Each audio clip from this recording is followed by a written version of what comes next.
average of an hour and a half a day, perhaps, so 10 hours a week. But if the car is autonomous, it can probably, just speculation, but it probably can operate for a third of the hours in the week, which would mean 50 or more hours, thus a five-fold increase. But the car costs the same. Sure, I understand, but what is going to be the margin for Tesla then? Because you're obviously thinking you're going to sell much more FSD then, right? You may have a system in place of robotaxis. You may have a cut with fleets. So did you do any projections what the automotive peak margin for Tesla could be in 2 years, 5 years, and the same for energy? Well, I mean, this is definitely, we're in sort of highly speculative territory here. But obviously, if you've got a car that costs the same and has, say, I don't know, a 20 or 25% margin, and suddenly is able to be used 5 times as much, then you might have 80% margins, and the revenue would increase several-fold. That's why I say it's probably going to be the biggest asset value step change in history of Earth.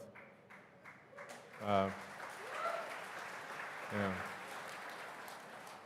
And energy does not have simply does not have such an increase in asset utilization. So I would expect energy to remain at sort of a 25%-ish to 30% margin. All right, so you said ask the tough questions. You're still good, right? Yeah. All right, cool. First of all, though, as a family man, I just want to say there's a couple of things like a loop for tether of a car seat going through the headrest, which would be super helpful.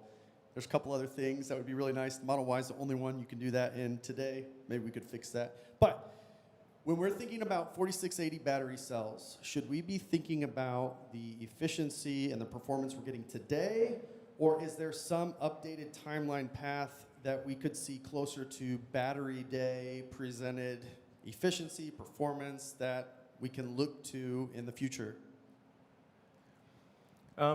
Well, I think, first of all, it's really important to express the difficulty of,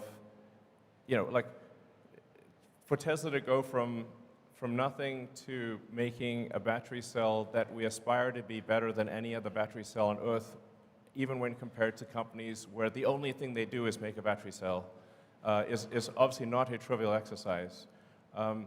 That said, we do see a path